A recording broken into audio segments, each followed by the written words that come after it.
Regarde cette dame en vert là-haut, comme elle est mignonne. Tout en haut sur sa fenêtre.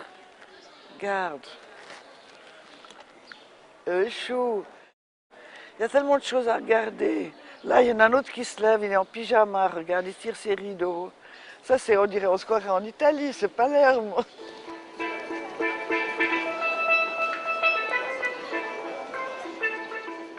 Le quartier où je vis depuis des années, et je l'observe comme un scientifique. Je me rapproche, je vais dedans, je vais dehors, je vais de côté. Je fais pas de dessin encore, mais on fait un film à la place de faire des dessins. Mon oncle et ma tante tenaient le magasin de tabac de la place du Bourg-de-Four. Alors évidemment, je me souviens de ce quartier quand il était beaucoup plus vivant que maintenant. Ça a l'air d'être un quartier uniquement pour les touristes, mais il n'y a plus vraiment de vie des gens du quartier. Les appartements de la vieille ville étaient occupés plutôt par des gens modestes. On a transformé ça en appartement pour des gens qui ont des gros moyens. Qu'est-ce que vous pensez de l'évolution du Bourg-de-Four? Est-ce qu'elle vous plaît? Non, bien sûr, je souhaiterais que ça reste aux habitants, Oui. plus au commerce de proximité. 4 pièces et demie, 7000 balles il le loue par mois. Oui, 170 mètres carrés, ça doit faire 3500 francs par mois, ce qui est déjà considérable. Mais c'est clair qu'à 7000 francs par mois, on ne peut pas garder des habitants. J'espère que les loyers baisseront parce que de toute façon, il y a beaucoup de logements qui ont été transformés en bureaux alors qu'ils n'ont pas le droit selon la LDTR. Ouais, je sais. Ils n'ont pas le droit.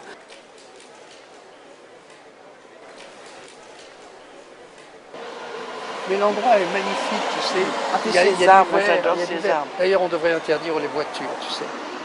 Ouais, alors on devrait interdire les voitures. Répète-le, on devrait interdire les voitures. Ce Bourg-de-Four, d'abord, c'est un Bourg-de-Four qui est très beau. Moi, j'adore cette place. Et c'est vrai qu'il y a tout un microcosme de commerçants qui est très très sympathique dans ce Bourg-de-Four. Alors, je vois que c'est en train de changer, que l'argent semble l'emporter, puisqu'on a de plus en plus d'arcades immobilières, et je ne peux que regretter ces transformations. L'idée première, c'était de vous montrer, à vous tous qui vous promenez ou qui ne vous promenez pas dans la vieille ville, mais qui l'observez peut-être pas suffisamment, que quantité d'arcades sont déjà transformées en bureaux ou vont être transformées en bureaux ou sont tout simplement vides en attente d'un acheteur. S'agissant des arcades vides, très vraisemblablement à des fins spéculatives, ça il faut y On prendre nous garde. a beaucoup abîmé les hauts bancs qui étaient les derniers hauts bancs de la ville de Genève, la Galerie 5. Et on s'est dit, bah, ce serait un magasin comme avant, un antiquaire ou autre chose. Et en fait, c'est un bureau, un vrai bureau de promotion immobilière qui s'est installé là. Si tu regardes la vitrine, tu verras qu'il y a la photocopieuse, la secrétaire, il y a l'ordinateur. Oui, je connais. Bon, ils ont fait semblant que ce serait une galerie, alors ils ont mis quelques œuvres d'art. Et on dirait que ça fait école, parce que je viens de découvrir au mois de juillet que la grande arcade où il y avait le tabac 7-7, ils ont fait le même coup. Ils disent que c'est une galerie et quand tu entres, tu ne vois absolument aucune œuvre d'art. Tu vois des ordinateurs, des bureaux, tu as même des classeurs où c'est L-A-T et IMO, donc je pense que IMO et LAT c'est parlant, tu vois. Et quand tu dis mais ils sont où vos œuvres d'art, elles t'emmènent, elles te montrent la vitrine. Donc pour eux, d'avoir une vitrine avec des vieilles radios, c'est une galerie. Alors je veux savoir si tu as un avis là-dessus.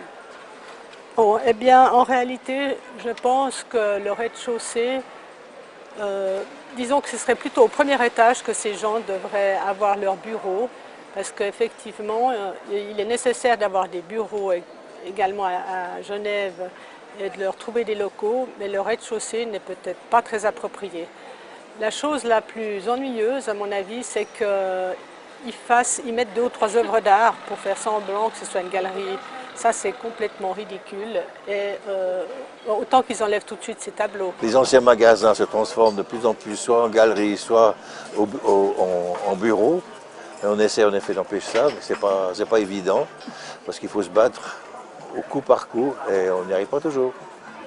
Heureusement, la Clémence est classée, et ça a empêché qu'elle devienne un fast food. Elle ne peut pas bouger parce qu'il y a une émeute.